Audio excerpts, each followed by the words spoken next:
Attempt మనం తీసుకుంటున్నప్పుడు ఇక మన ప్రపంచంలోని టాప్ ర్యాంక్ దగ్గర ఆయన ముందు మనం ఎలా నిలవగలం అసలు ఆలోచించారు ఎప్పుడైనా? మనమా చదివేశాం, ఎంబీడీ చేయబోయింది, ఇక మనల్ని పట్టుకునేవాడు లేరు, మనల్ని కంట్రోల్ చేసేవాళ్ళు లేరు, మనం చెప్పిందే వేదం, మనం చెప్పిందే వాక్యం, ఈ ప్రపంచంలో ఎవరికి ఏది తెలియదు, అంత మాకు తెలుసు అంటామండి మనం కదా.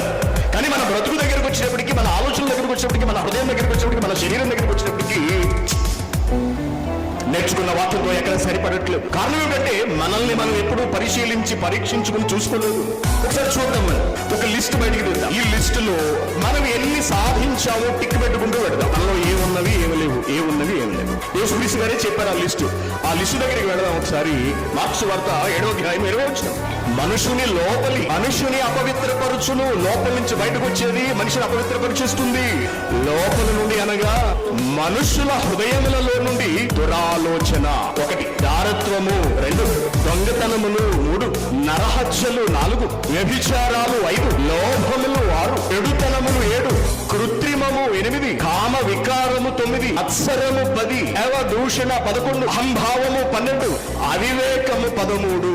ఈ చెడ్డవన్నీ లోపలి నుండి అనగా మానవ హృదయంలో నుంచి బయటకు వచ్చి మనిషిని టోటల్ గా కరప్ట్ చేసేస్తాయి, అపవిత్రపరిచేస్తాయి అని యేసుక్రీస్తు గారు కొండ బద్దలు కొట్టినట్టుగా చెప్పారు. ఇప్పుడు ఈ 13 లిస్టులో మనం అధిగమించినవి ఏమైనా ఉన్నవా?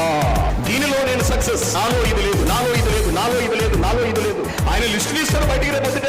నానా వీడి సంగతి ఏమిటి? ఆ చెప్పు మాకు వేస్తాను, ఇది ఎంతవరకు సాధించావు, ఇదంతా ఇదంతా ఇదంతా ఇది ఎంతవరకు వచ్చింది, ఇదంతవరకు వచ్చింది. ప్రభు ఇవేమిటి అంటావు? ఎంబీడీ చూడరు, సర్టిఫికేట్ చూడుతుంది నువ్వు, దానిలో మాత్రం ఫస్ట్ ర్యాంక్, సర్టిఫికేట్ తెచ్చుకోవడంలో ఫస్ట్ ర్యాంక్. కానీ ఆచరణకు వచ్చేటప్పటికి no no no no no no లేదు లేదు లేదు లేదు లేదు, 0. నేను 1 మార్కు కూడా రాదా? 13 మార్కులకి కనీసం 1 కూడా రాదా? 1 కూడా పడదన్నమాట మనకి. అబ్బా ఎంత సిగ్గండి. చూసారా, మనల్ని మనం బైబిల్ దగ్గరికి తీసుకొచ్చి పరిశీలించుకున్నప్పుడు, పరీక్షించుకున్నప్పుడు మనం నేర్చుకున్న జ్ఞానం ఎందుకు పనికిరాని, అంటే మనకు ఉపయోగపడాలి లేదని సంగతి అర్థమవుతుంది.